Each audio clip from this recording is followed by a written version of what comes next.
Dhammapada Syair 1. Kisah Cakupalatera.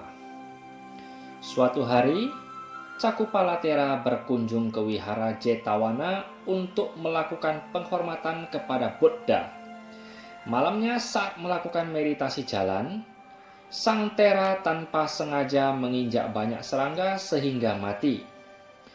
Keesokan harinya, pagi-pagi sekali, serombongan biku yang mendengar kedatangan sang Tera bermaksud mengunjunginya. Di tengah jalan, di dekat tempat sang Tera menginap, mereka melihat banyak serangga yang mati. "Ih, mengapa banyak serangga yang mati di sini?" seru seorang biku. "Ah, jangan-jangan celetuk yang lain." "Jangan-jangan apa?" sergah beberapa yang lain. "Jangan-jangan ini perbuatan sang Tera," jawabnya. "Kok bisa begitu?" tanya yang lain lagi. "Begini, sebelum sang Tera berdiam di sini, tak ada kejadian seperti ini. Mungkin sang Tera terganggu oleh serangga-serangga itu. Karena jengkelnya, ia membunuhnya. Itu berarti ia melanggar Winaya. Maka perlu kita laporkan kepada Buddha," seru beberapa biku lainnya. "Benar, mari kita laporkan kepada Buddha bahwa Cakupalatera telah melanggar Winaya," timpal sebagian besar dari biku tersebut. Alih-alih dari mengunjungi sang Tera, para biku itu berubah haluan, berbondong-bondong menghadap sang Buddha untuk melaporkan temuan mereka bahwa Cakupalatera telah melanggar Winaya. Mendengar laporan para biku, sang Buddha bertanya, "Para Bante, apakah kalian telah melihat sendiri pembunuhan itu?" "Tidak, Bante," jawab mereka serempak. Sang Buddha kemudian menjawab, "Kalian tidak melihatnya. Demikian pula Cakupalatera juga tidak melihat serangga-serangga itu, karena matanya buta. Selain itu, Cakupalatera telah mencapai kesucian arahat. Ia telah tidak mempunyai kehendak untuk membunuh. Bagaimana seseorang yang telah mencapai arahat tetapi matanya buta?" tanya beberapa biku. Maka sang Buddha menceritakan kisah berikut ini.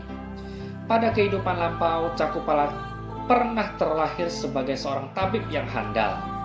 Suatu ketika datang seorang wanita miskin. "Tuan, tolong sembuhkan penyakit mata saya ini. Karena miskin, saya tak bisa membayar pertolongan Tuan dengan uang. Tetapi apabila sembuh, saya berjanji dengan anak-anak saya akan menjadi pembantu Tuan," pinta wanita itu. Permintaan itu disanggupi oleh sang tabib. Perlahan-lahan penyakit mata yang parah itu mulai sembuh. Sebaliknya, wanita itu menjadi ketakutan. Apabila penyakit matanya sembuh, ia dan anak-anaknya akan terikat menjadi pembantu tabib itu. Dengan marah-marah, ia berbohong kepada sang tabib bahwa sakit matanya bukannya sembuh, malahan bertambah parah.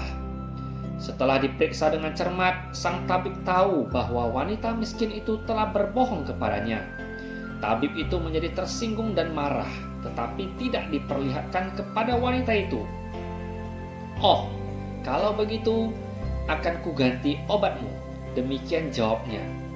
"Nantikan pembalasanku," serunya dalam hati. Benar, akhirnya wanita itu menjadi buta total karena pembalasan sang tabib.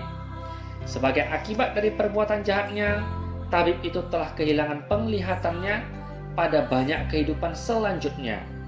Mengakhiri ceritanya, sang Buddha kemudian membabarkan syair di bawah ini. "Pikiran adalah pelopor dari segala sesuatu. Pikiran adalah pemimpin. Pikiran adalah pembentuk. Bila seseorang berbicara atau berbuat dengan pikiran jahat, maka penderitaan akan mengikutinya. Bagaikan roda pedati mengikuti langkah kaki lembu yang menariknya."